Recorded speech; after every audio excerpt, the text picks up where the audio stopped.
as a stupid little island.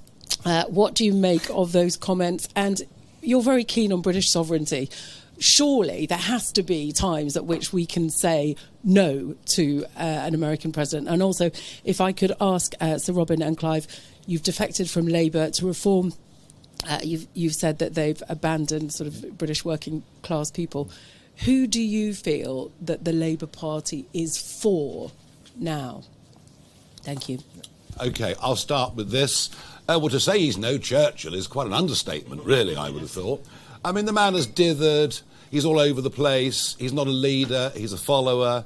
His performance has been abject over the course of the last few days, added to which we haven't even got a Royal Navy that's serviceable anymore. So I'm not surprised he said what he said. Look, there are times to say no to the Americans, absolutely. You know, we should have said no a couple of times in the last 25 years. And, of course, because Saddam Hussein didn't pose any direct threat to this country, they had to invent a threat. I would argue in the case of Iran, since the 7th of October, this country has fundamentally changed as a result of terrorism funded by Iran. And frankly, if this operation stops Iran getting a nuclear weapon, it would have been worth it. And I believe that very, very strongly. I'm normally incredibly nervous about intervening in foreign wars. I believe this is the right one. As far as Diego Garcia's concerned, well, yeah, I think the little island he talked about was another one, actually, not Diego Garcia. But his geography, Trump's geography on the Chagos Islands is not perhaps fully up to speed. Diego Garcia has suddenly become incredibly important. The fact that a British Prime Minister said no, and that 2-man planes had to fly 37-hour round trips, think about that, from Missouri to complete their missions is why he's so upset. What I would also point out, Catherine, overnight there's been a missive from the Mauritian Prime Minister in which he says that he believes America's actions are against international law, and he calls for an immediate ceasefire. And what that tells you is if the handover of the sovereignty of the Chagos Islands, including Diego Garcia, was to go ahead, an American president would need to ask a heavily Chinese-influenced Mauritian Prime Minister for permission, and it's perfectly clear that even after Starmer says yes, Mauritius are saying ceasefire, stop, no. And I think that will be the final nail in the coffin. You know, the government have made it clear all along that they do need American agreement. Jonathan Powell did a great job. He lied his way around Washington for month after month after month, saying there was a legal imperative for us to do this when it was never, ever true. Jack Elson, The Sun. Sorry, Labour Party. Sorry, I apologise. Well, you did say you probably get more questions about... because there's stuff happening there. Yeah, quite a lot. Just interesting, Nigel's answer. Of course, you remember that the Labour Party in 1945 joined NATO, got nuclear weapons, went into Korea. So actually, I don't think we have defected from Labour. We're clear about this. We stand where we stood. We stand on the Enlightenment values, and the Labour Party has left us. And we've joined the party that we think represents working people. And that's one of the reasons we come to reform. Who does Labour represent? It represents the 70,000 plus people earning more than £70,000 plus, which is where they get more votes from that group than any other party. That is not the Labour Party I joined in 1970. Long time ago. Work out my age. A lot of CDs, the biggest number of CDs is now with reform. And one of the things we wanted to say to Labour voters out there, do not be confused. The people, the class that is now running our society, we call it the patrician class, we call it the mangoes, call it the lanyard class, call it anything you want, but people who think they have the right to do whatever they want with the taxes they raise, and who cares, and they're always right because they believe that they are bound to be cleverer than the unwashed who dared to vote for Brexit. I tell you, that was done. By the way, we're Remainers. We voted Remain. But when the British people voted to leave, we thought, well, the bosses have spoken. Yeah. We have to do what the bosses tell us. And that's the arrogance of the Labour Party and the Tories and the Greens and the Liberals. They don't think that's important. And one of the great things about reform is it's going to stop the safe seats. And people have sat there for years and years and years and not given a toss about the British people. So that's what I think the Labour Party represents. Now, it's been a slow process, but in terms of the Labour Party switch. But you saw with Emily Thornberry, you saw that tweet. That was outrageous. Those are working class. I don't know what the guy who had the England flag in the van was like, but he probably worked hard for his family. He probably went out and earned a living. He probably went and... We hope he paid his taxes. We'd encourage him to. So that's what the Labour Party represent today, and that's why we haven't defected. We've looked and said this party is not the party for working people. And we want to try and send that message to Labour people. Come over, it's the right thing to do. Thank you. Jack Elson, The Sun newspaper. Thank you very much. Nigel, you've always been a fan of proportional representation. The last MRP a few months ago showed that Reform would likely win a majority under first past the post. But under PR, what would look like most certainly is a rainbow coalition of progressive parties in current polling. Are you still a fan of proportional representation? And if you were in government, would you initiate it? And then quickly, are these the Labour defectors who you teased a few months ago? And if not, who was it? No, there's some of them. There's some of them. And then chaps, we are talking to a number of Labour figures. What is particularly pertinent about these two guys is their record in government in London as we approach the London election. There are other Labour figures we're talking to, and you will see them over the course of the next weeks and months. Can I just ask Robin and Clive, large parts of your speeches were about integration in areas like Newham. If you did get back into power there, specifically, what would you do about integration? Easy answer to that. He's going to be in power after the election. Basically, anybody who is lawfully here, who is a British citizen, is a British citizen. Yeah. A British citizen is not determined, Britain's citizenship is not determined by the colour of the skin or the name they use to worship God. Anybody who is here legally is a British citizen and entitled to the full support of the British state. Now, I actually am fairly sympathetic towards refugees, not to people who are seeking a better life at the expense of people in Britain. That's a separate matter. But no, I would like people to be part of one country, one community. I delight in the different colours in here, the different colours of people, the different cuisines, the different clothing. I mean, that is all good for me. I mean, I think that's a very positive. The only thing that needs to be there to unify us is that if we are British, we support Britain. This is our home, and this is the place that we pledge our allegiance to. We share that together. Thank you. Well, we could talk about proportional representation, Jack. We could talk about the need for House of Lords, urgent need for House of Lords reform. But until we have elections that aren't being corrupted, I think we should perhaps leave those debates for later. We have to have free and fair, open, honest elections that people trust. I have been, in the political sphere, pretty much a lone voice for over a decade, talking about the abuse of the postal vote system. And the extraordinary thing is, we've seen it in Tower Hamlets. We've seen it in Birmingham. Even as long ago as 2004, a High Court judge said a borough in Birmingham had behaved like a banana republic. Yet despite this, nothing has changed. And why has nothing changed? Because it suited the Labour Party. I'm being really honest and cynical. The mass harvesting of postal votes in communities where women probably never even get to see the ballot paper is something that has gone. I've tried to challenge it. I've never succeeded. The reason this is now a debate is because Democracy Volunteers are a third party. They're actually Lib Dems that make up the bulk of it. And what they saw was family voting, right? And that is literally people going into the polling booth, somebody overseeing how everyone votes, and then recording it on the mobile phone to send back to say you've done what you were told to do. That's why the lid has been lifted on this. I tried like crazy with the Conservatives during their time in government to say clean up our democracy. Oh, well, oh boy, we were never going to win Bradford anyway, and it's jolly useful for us in the rural areas. You know, it's literally been an impossible debate to have, and I've been accused of sour grapes again and again and again, and I promise you I'm not wrong about this. Wholesale reform, and you know what? The French don't get much right, but they get voting right. There, they get voting right. Yeah. You can have a proxy, a postal, but you have to have a reason. Yes. And that reason is I'm on holiday. Yeah. That reason is I'm 97 in a wheelchair. That reason is I'm serving abroad. Postal votes, proxy votes, should never make up more than 2% of the total turnout in an election. Even in the English counties, in the rural English counties last year, on May the 1st, postal votes made up 34% of the turnout.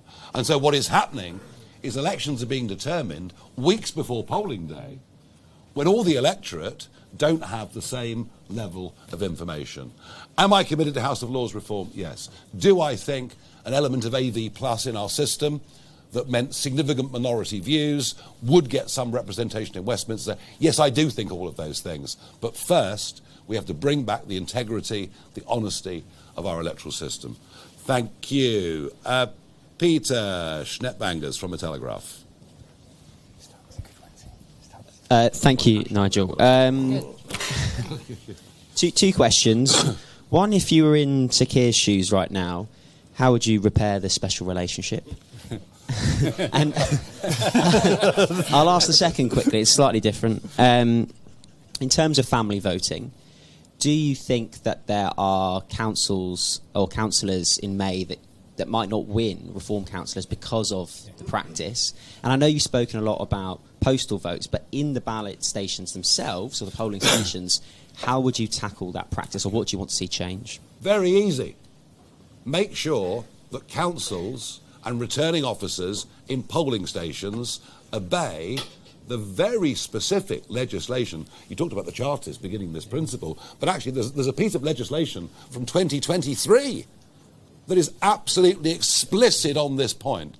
And so one of the things police officers could do on polling day is to go around polling stations to make sure that the law is being obeyed. I'm going to let you into a secret as to why family voting has hit the fore.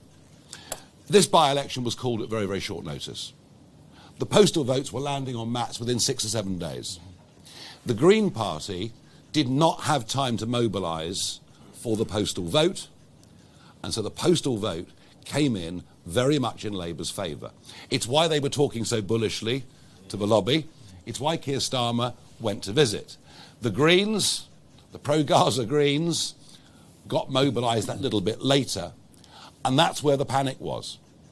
And the panic happened because the men were told at the mosque, drag the whole family down on polling day, get them to vote, and let's see evidence that you've done it. That is the true story of what happened in Gorton and Denton last week. It's the first time I've said it in public, but I promise you it's absolutely true. If I was Keir Starmer, what would I do to mend the relationship with Donald Trump? I think that ship has sailed. I don't think there's any chance, and I think that relationship's been fraying for quite a long time. He did his absolute best with Trump, and to some extent, Starmer did his best the other way around too. You know, Trump has a natural love of this country, and of course we shouldn't agree with every single thing the American president says or does. We don't. But I do think the relationship is broken, and without doubt, the worst it's been for almost exactly 70 years. Let's go to Aaron Newbury from the Daily Express.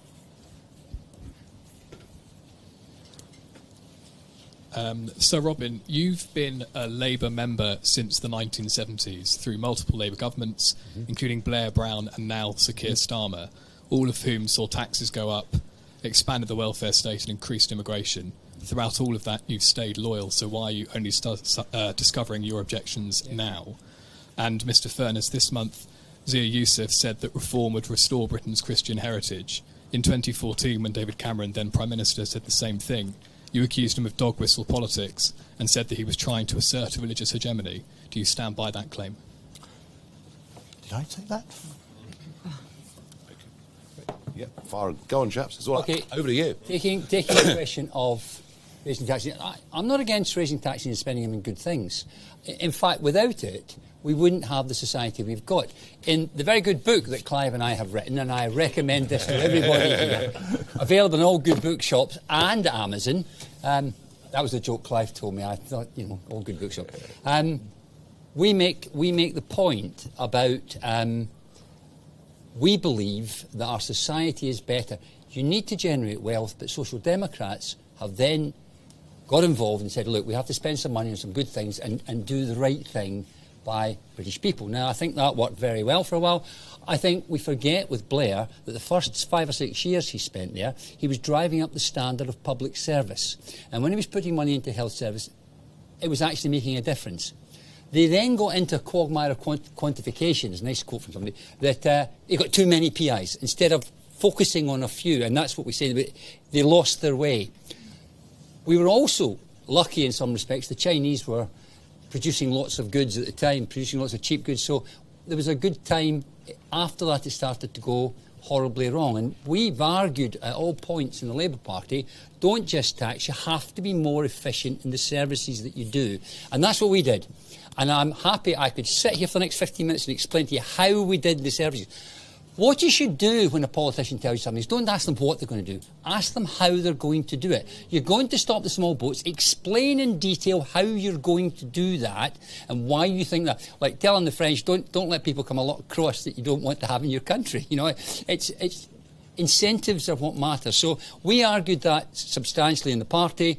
When we lost in 2018, and I stood and I had 500, the Corbynites had 250, and there were 600 Muslims from the mosques. They came and talked to me, said, will you do a deal? And I said, no chance, not interested. Then we've seen what happens when you don't focus on the services and the quality of the services. So it's been a journey, and it's hard to walk away. I always said, you're having a breakup. It's you've suffered the domestic violence. You should spend a little time thinking about what you do, which is why we left the party and then took time to think about reform. We talked reform for a long time. So I think I can justify it. Maybe we should have gone quicker. Mm-hmm. Maybe we've gone a bit slow. But we still believe that. But what we've seen increasingly is an arrogance in the spend of public money and no attempt to haul it in. And the Labour MPs ain't going to allow anything like that to happen. And it's worth pointing out, you were a Labour candidate as recently as 2024 in Suffolk. I stood as the Police and Crime Commissioner for the Labour Party. And if Reform had stood, I'd have won. So I just want to say the better about that. And if you look at what my literature says, it was crack down on crime. And when Nigel was talking about the 2/3 reduction in night crime, that was because we had a great borough commander who said, I'm going to be a police officer here. And we mentioned him in the book as well, because he wanted, he grew up in Newham. He wanted to improve the streets in Newham, and working with him was brilliant. He wanted to do the right thing. We then paid for 40 police officers, who we then tasked together. We closed more brothels than the Met Central Command. We prosecuted more landlords than the rest of the country put together. We said we'll not put up with bad behaviour. That's why we got 80% satisfaction. One of the reasons. Very good answer. Could you just repeat what I said in whenever it was? So it was said in an interview in the Newham Recorder in 2014. Yeah. It's a long time. At one level, Mr Cameron is engaging in dog whistle politics. The problem with his assertion is that it's coded a desire to assert a religious agenda. Okay. Right. Context is everything. Why do you say it? When Zia says it, he's talking about the history of this country. He's saying the rich traditions that come. I am firmly within the Judeo-Christian tradition, and I am glad that it's part of our history. You can twist that and use that to exclude people. And that's what I think I was probably speaking about. Yeah, and you look at us as a party, we firmly adhere to that, but we've got people of all faiths within our party, some indeed in very prominent positions. David Lynch, Press Association. Thanks very much, Mr Farage. Just wanted to ask about some comments that Danny Kruger made to the House magazine recently. In an interview with our magazine, he said that reform could have a limited but important role in undoing elements of the sexual revolution. I think he was specifically talking about pro-natalist policy. But, other elements of the sexual revolution include abortion rights, contraception, LGBT rights. Can we expect any rolling back of any of these areas under a reform government? No. But I do believe in freedom of the individual, you know, on issues like abortion. I don't think these things should ever be party political issues. It should be issues of conscience. Danny is, you know, somebody of a very deep Christian faith. Nothing wrong with that. And he believes in what he believes in very strongly. But it doesn't mean it's party policy. It doesn't mean we'd implement it directly. You know, I think, you know, the sexual revolution we're quite keen to talk about in London is the fact we've been hiding, willfully hiding, the grooming gang scandal Yes, we have. Yes, we in have. our Yes. capital city. Yes. And you'll hear a lot more from us Yes. on that over the course of the next few months. Can I just point out about the sexual revolution in London? So, you know, over 777 rapes were recorded in January alone in London. And just to put that in perspective, only 6% of rapes end up in a charge in London. And that's the kind of revolution we're talking about, is rape will be taken seriously in a London reform. And when the mayor talks about violent crimes, he doesn't even include rape. Women have been sidelined, and sexual assault against women, and you see it in the rape gang cover-up that we believe is prevalent in London but has been covered up, and in terms of rape charges. And that's something that we're going to take very, very seriously. Thank you. Samara Gill, Talk TV. Thank you. Sir Robin and Clive, what did Sadiq Khan do that made you finally think it's time to defect? And Nigel, the Prime Minister went to an iftar event last night in Westminster Hall and spoke about justice and security in Palestine. Was that the right place for a political message about the Middle East, given the timings? I don't think Sadiq Khan made us leave the Labour Party. I think the Labour Party made us leave the Labour Party. Sadiq is... I have a saying, which is that Ken Livingstone is not the worst mayor we've ever had. Be honest, Boris Johnson was a very good mayor because he had very, very good people around him. It's a good example. Great listening to Leila. When she talks about it, she's going to get good people, the best she can. I mean, you can speak for yourself, Leila, I know you can, but it's just so refreshing to hear somebody say, I'm not going to do it all, but I know somebody who can. And that's what Boris did. Sadiq didn't. He's got the way he runs things. I'm not going into detail, but just look at the housing record, right? And part of that, I know people say it's the planning. Yeah, planning's a mess. But if you're going to demand too much for affordable housing, developers are going to say, I'm not going to do it. The developers have walked away. I talked to lots of developers. We built a lot of housing in Newham. We were very keen on it. We knew that developers had to make a profit. I mean, they may be terrible people making a profit, but they had to get something out of it. And we were very keen. We were third for affordable homes and second for building. But when the developers can see there's no money in it, they'll walk away. Yeah, I'm sorry, they just won't build. And if you don't build housing... I remember talking to a sixth form, and I said, where are the economists? I said, what happens if you build a lot more houses to rent? And they went, well, supply and demand, rents will go down or be held. So build the damn things. But Sadiq doesn't do that. He doesn't do anything but virtue signal all the stuff he does. He is... People will tell you privately, if you go and talk to them privately, go and ask any of the leaders, go and ask any of the developers. Of course, they can't say it publicly because you don't want to get on the wrong side of the mayor. He is just thoroughly awful. Sorry, he just is. Very straightforward, wasn't it? Yeah. Can I have a shot? Please. Yeah. Thank you. So, like Robin, Sadiq wasn't the reason I left, but my disillusionment with him as an individual and a politician, I think, was summed up in his response to a question about grooming gangs in London. Sorry. Yeah. His contempt and arrogance in response to that question on an issue. The issue is one that actually eats at the very heart of every parent. His arrogance towards that was, I think, the final nail in the coffin. Can I just say one thing on the grooming gangs is we've heard from I've read victims' accounts, and they were told they were driven to London. There were hundreds of men, and they were never asked about the men in London. Others were driven from the north to London to be gang raped overnight in a house because their abuser owed someone in London.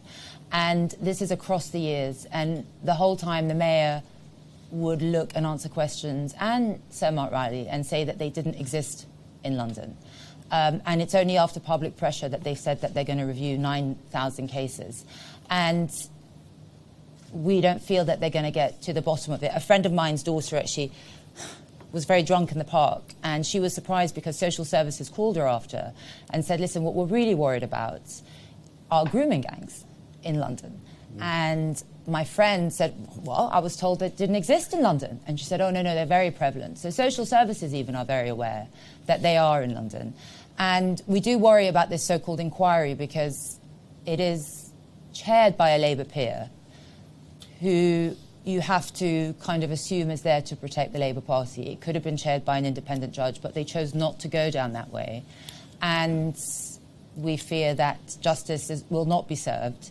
And a major part of, if I do win, is to really have a reckoning for all those that not only abused girls in this city. I mean, my girls are of the age that they would be susceptible to that, but also anyone who covered it up. And, you know, we won't be here to play nice. We're here, as I said before, there'll be a reckoning for all those in power or not who covered it up.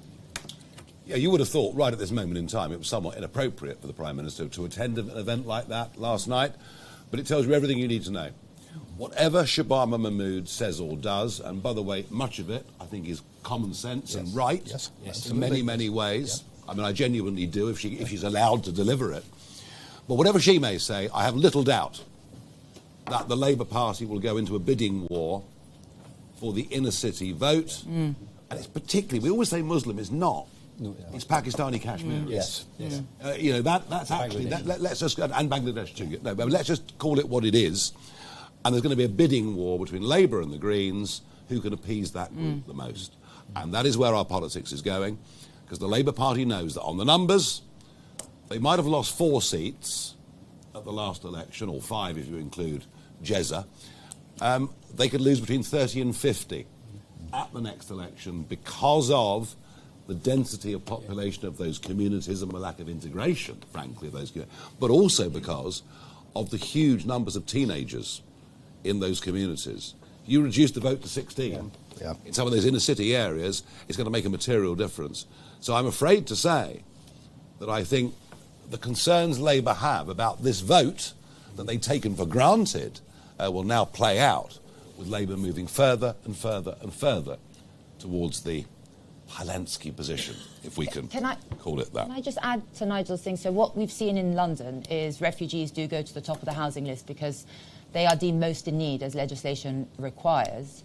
And as a result, they have been put into areas where they've dominated those areas. And as we all know, that immigration in small numbers, people integrate. But when you dominate an area, you tend to dominate. And they do dominate the areas that they're really put in. And that is the problem when you prioritise refugees for social housing. And I've been told I'd be a good candidate because I'm a Muslim in London and only a Muslim can win London. And I find that is a fundamental failure of our country. The fact that people think only a Muslim person can win as a mayor in the capital of the United Kingdom. And that, to me, shows how mass migration has been done completely wrong. Yeah. That only someone of a particular religion that doesn't match the intrinsic religion of the country can win the capital of it. Yeah. And worth remembering that vast numbers, the biggest amount of numbers, of course, came in the last few years. Yeah. The Boris wave is having enormous consequences for our communities, literally everywhere. Mauricio Alencar from City AM. Hi, thanks for this. So, in response to the Middle Eastern crisis, oil prices have surged, gas prices have surged. Is the cost of inflation, cost of living price worth paying to topple the Iranian regime in your view? And just for Ms Cunningham, are affordable housing targets stifling house building in London? Would you scrap them? And should the mayor take a more interventionist approach in green lighting developments? Yeah, I mean, look, you know, I'm a former commodities trader. I'm used to spikes in oil prices and coffee prices or whatever else it may be. I think the most significant development overnight for you guys at City AM is what is happening with Lloyd's of London. You know, for 300 years, that has been the global insurance market for shipping, including in time of war.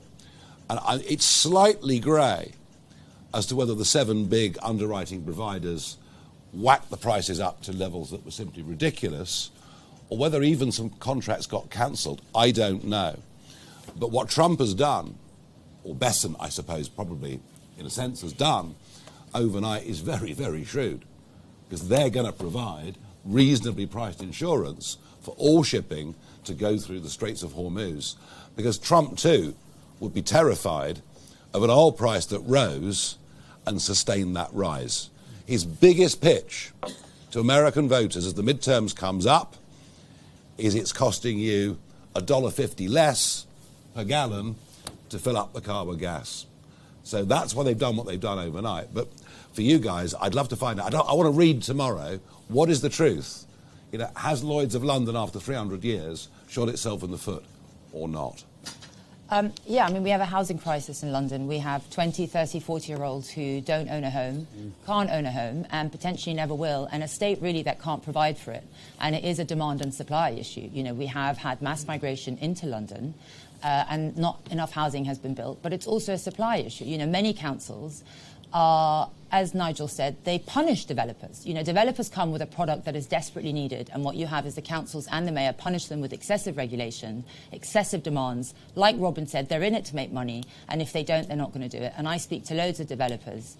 And the problem is that when you have excessive regulation, it's the big developers that can absorb that cost. And so you create a monopoly at the top, and you price out all the good, you know, young, dynamic, smaller companies that really want to deliver a good service.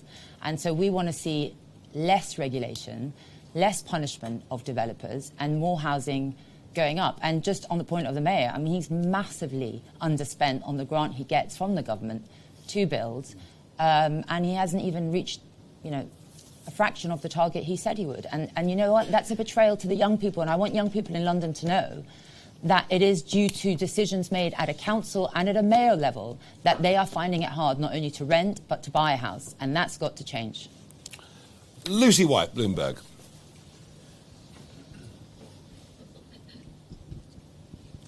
Thank you. I wanted to ask to Clive and Sir Robin, you said that you were both Remainers. Yes. Can I ask why you were so keen to recognise the result of the Brexit referendum, but you're not so keen to recognise the result of the Gorton and Denton election?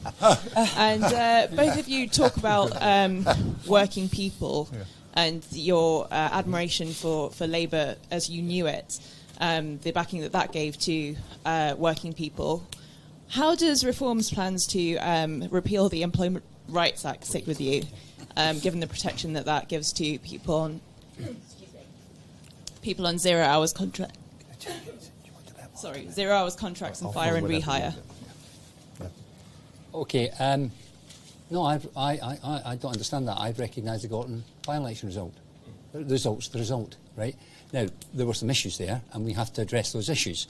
And interestingly, all the things that Nigel says, I had a borough with a third was Muslim, and we were next door to Tower Hamlets, and I can tell you now, our attitude to it was very different from Tower Hamlets, and I saw what happened in Tower Hamlets, and I saw the corruption in Tower Hamlets, and we fought absolutely clearly. We had people trying to infiltrate the Labour Party, and we blocked them, and we said, we're not having it. I had people offering to send me pictures of their ballot paper, and I said, don't you bloody dare, it's illegal, I don't want anything to do with that. You vote or don't vote, it's your choice. So no, I recognise the Gorton by-election, but I also recognise Brexit. The people spoke. I mean, we thought they were, I have to tell you, we were close to being, it was a hold your nose type stuff.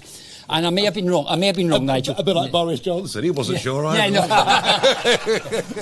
No, we weren't in the, we'll decide which suits us best camp. We were in the, we'll make a decision. It was a hard one. But the people spoke, and I'm sorry, I'm a big fan of democracy. We're big fans of the Enlightenment values, so we think that's right. As for the Employment Rights Act, there's been some interesting research in America. If you call a bill or an act by a good name, like the act that will bring lots of good stuff, there's a bounce in the support for that act. Employment Rights Act is nothing of the bloody sort. The Employment Rights Act is a central government trying to impose a one-size-fits-all to all sorts of things across the country. It's going to cost business lots of money, which means less jobs, which I'll come back again and say that's why I joined. I remember jobs were important to us. I grew up in a trade union town, right? We had a lot of trade unions. We were very clear about that. So we were clear that we're doing it. Just because you call an act employment's right doesn't mean that. Now, some of the stuff on trade unions I have a little sympathy for, because I believe these people should have the right to strike and get the chance to... Some of it's stupid, but the actual Employment Rights Act and the detail, it's the detail of it. The devil's always in the detail. It's a nonsense act. It isn't doing anything for lots of people. It will add cost to business, but that won't matter to big business because they'll be able to absorb it. Yeah. And it won't matter, by the way, to public service because they'll absorb it, like they did when they put up the tax, the employer's national insurance contribution. They gave a sum of money to the councils to pay for it. Yeah, I'm sorry. We've got to do something. We believe you need growth, and then we can tax the growth, but we need the growth first, and we're not getting it. So, nah. Yeah. No, I'll go. Sorry. Sorry. Yeah, I mean, look, nobody on the Labour front bench has ever set up a small business. Precious few in the Conservatives have ever set up a small business. They don't know what it's like to make monthly payroll. I do. Yeah. I do. And there are 5.7 million small businesses out there, and you make legislation. Well, all right, Unilever can enforce the legislation. Yeah. But it's the same set of rules, for a 1 or 2 person business down the road, and this puts them off employing people. Yeah. And it puts them off giving young people a chance. It's counterproductive. Henry Riley, LBC. Thank you very much. Henry Riley from LBC. Tomorrow marks the 80th anniversary of the special relationship with Winston Churchill and President Truman. On a sort of similar theme to some of the other questions, I wondered how you felt Winston Churchill would have handled the situation with regards to Iran, and your overall assessment of, again, Donald Trump's comments that Catherine referenced. And again, Mr Farage, if I could ask you about postal voting, you spoke about it again there. It was reported that at the last election you voted by post. I mean, so? Well, I'm saying, should politicians set an example to get more people voting in person? I did vote by post at the last election, although I think I did actually turn up at the polling station with the ballot. So I received my postal vote. but I did actually deliver it on the day. But whatever. Look, this was all sold as convenience. It's so much more convenient to have a postal vote. But I repeat the point that people are voting weeks before election day. They haven't seen the whole argument play out. And it's open. And by the way, it's not just open to fraud, abuse and intimidation within ethnic communities. Actually, I have watched a postman in a northern town on polling day delivering postal votes, and a party activist following 100 yards down the street. Hello, Mrs. Smith, I've come to collect your postal vote. Now, provided that person doesn't physically touch the ballot paper, they're still acting within the law. But even that has the potential to be intimidatory. There is no form of postal voting, mass postal voting, that has been put in place anywhere in the world that is not open to massive, massive doubt. The special relationship, we've had our ups and downs. Suez was a big down. You could argue that saying no to Vietnam was a difficult moment. So we have our ups and downs. We're not always going to agree. But I think you've seen, over the course of the last few weeks and months, a deteriorating relationship between the Prime Minister and the President. And I have to say, I never thought it would work. Starmer is just not the kind of guy that can bowl into the Oval Office and speak to Donald Trump face to face. And I think the choice of ambassador, let's just not forget, what has happened post-Mandels is also pretty embarrassing for pretty much everyone involved. I mean, Trump's going to be saying to himself, isn't he, why did they send me this guy? If he was that compromised and had been kicked out of British politics times before, what was Keir thinking? Sending me this guy that I was due to have trusted conversations with. I do not believe the relationship between Trump and Starmer will improve. It'll have to wait for the next Prime Minister, whenever that is. And what of Winston Churchill, sorry? How... Winston Churchill was terrified by extremism. Utterly terrified by extremism. He physically fought against extremism in 1897, and he'd seen that fanaticism. And it's why when the National Socialists took power in 1933, he was almost alone in British politicians in seeing the danger. He'd seen extremism before. He saw it again with National Socialism and the Nazis. And I do not for a moment believe that Winston Churchill would have much support for a regime that publicly executes thousands of people. Do you know they'd publicly executed 5,000 gays? Just as one example of a group of people that they hang from cranes. So, yeah, I think Churchill would have been very much in favour. As I repeat, there are risks with any form of military action. But to me, the big win is if we stop them developing a nuclear weapon, this will be a success. That is my view. Okay. Anna Gross, Financial Times. You have quite a diverse coalition now, I think, as this press conference shows, and not everyone agrees on every topic. I should hope not. One of the biggest problems I think that the Labour government has faced is, obviously civil service has been a bit of a blocker, international law also a bit of a blocker, but I think also just dissent from their own MPs, huge rebellions that have frustrated their efforts to get pretty much any of the major things that they've wanted to get done. Do you have a strategy for dealing with dissent from your own? Your number of MPs and council leaders is about to grow probably quite a lot. How will Reform deal with dissent and disagreement from its own MPs and council leaders and councillors? Well, I'm a great believer, and I did mention this earlier, I'm a great believer that people have issues of conscience. In my many long years leading groups in the European Parliament, there'd be certain votes, and MEPs would come to me and say, Nigel, I'm not with you on this. I feel quite strongly. Fine. So I have no trouble with dissent. What I struggle with is disloyalty. And I think they're two very, very different things. Yes, of course we can argue about things, and we will argue about things, and there will be some disagreements.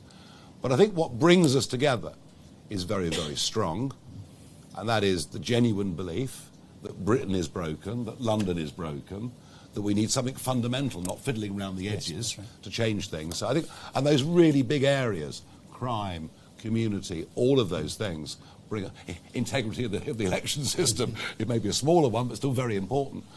So yeah, dissent I can put up with, disloyalty I can't. And I've always been like that. And you'll find in this office, you'll find people that have worked with me for 10 years, 12 years, 20 years. There's even one guy who works here a couple of days a week who's worked for me for 30 years. So I've formed great long-term relationships with people. They certainly don't have to agree with everything I say, but if they're disloyal about me, well, they tend to disappear quite quickly. A couple more. Ellie Hodges, New Culture Forum. That's how I work. Thank you. Nigel, how do you respond to critics who say that by bringing in former Conservative figures and Labour figures as well, can't win, can I? you risk losing your identity as an anti-establishment party? And do you even want to be known as an anti-establishment party anymore? And Sir Robin, you mentioned what you call indoctrination in schools. How exactly would you deal with this when in reality you can't really police what teachers say in the classroom? Thank you. We are anti-establishment in that we think they've led us into a terrible direction and they're not able to face up to the consequences of what they've done. Hence, Keir, Britain isn't broken. It jolly well is. We know it, and most of the public do. But being anti-establishment doesn't mean you're just grenade chuckers for the sake of it. We're not standing in these elections to say, come on, let's stick two fingers up. We're standing in these elections to try and blooming win. And when you win, there comes with that a responsibility. I'll be honest with you, I wouldn't have the first clue how to deal with social services and budgets in the London borough of Newham. I wouldn't have a clue. But you know something? These guys do. And I think that is of enormous value to our party, to our mission, to our cause, not just in the London borough of Newham, but actually more broadly across London and parts of the country too. So you're taking too many Tories. Now you're saying, well, I'm taking too many Labour. I mean, I can't win. But we do need experience. We need it at all levels. And I if there are one or two people, on X is full of grenade throwers. X is full of, let's just cause havoc and destruction. And that's not what we're about. We're actually about trying to put at all levels in this country a different type of government with a different set of priorities. And maybe some will say we're old-fashioned, but we actually happen to think that the family matters, community matters, and the country matters. And they're the values that we stand on. That's what we're all about. Last question, Alexandra Topping from The Guardian. It was indoctrination from... Oh, sorry, schools, yeah. Well, I think you did it already, actually, but yeah, go on. No, I'm going to do something I shouldn't do. I'm going to mention somebody who will not thank me for it since I've joined Reform.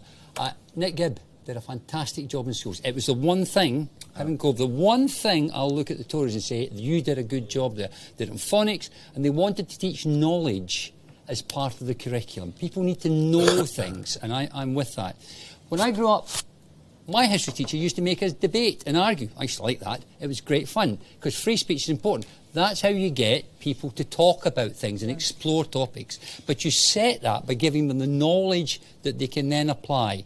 They are being indoctrinated. The kids that are going to university are being indoctrinated, and it needs to stop, because they're being sold a pup, they're being sold a lie by fourth-rate academics who frankly couldn't earn a living outside if they weren't peddling what is actually anti-democratic nonsense. So I think it's very straightforward. You try and give people a knowledge base and then try and encourage them to debate. Free speech, that's how it works.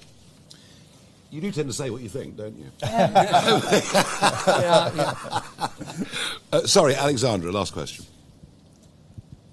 Mr Farage, Yes. According to a Survation poll published in The Guardian today, more than half of Reform UK members believe non-white British citizens born abroad should be deported or encouraged to leave. Do you agree with them? Yeah, and on a second point... Get down the pub at closing time. You can find all sorts of opinions. And it's not a Guardian poll, it's a Hope Not Hate poll, isn't it? No, it's a Survation poll. Well, it's sponsored by Hope Not Hate. Am I wrong? No, it was published in Am I wrong? conjunction with Hope Not Hate. But I'm wrong. It's a poll that's been verified by the National Polling Council. Right, well, I will respond that polling in this country is all over the place, as you well know. We have 6 national polling companies put us on an average of 29.75%, and one polling company where we seem to be collapsing with every week that goes by. YouGov used to be the gold standard. I'm not quite sure what is going on. You can find specific people that will say almost anything in answer to a question. We have been very, very clear where we stand. If people are here illegally, they should be deported. Of that there is no question at all. Operation Restoring Justice makes that clear. But equally, we make clear that there's no single policy that we advocate, that we offer to the public, or we advertise in any way that has any racial or religious motive or objective.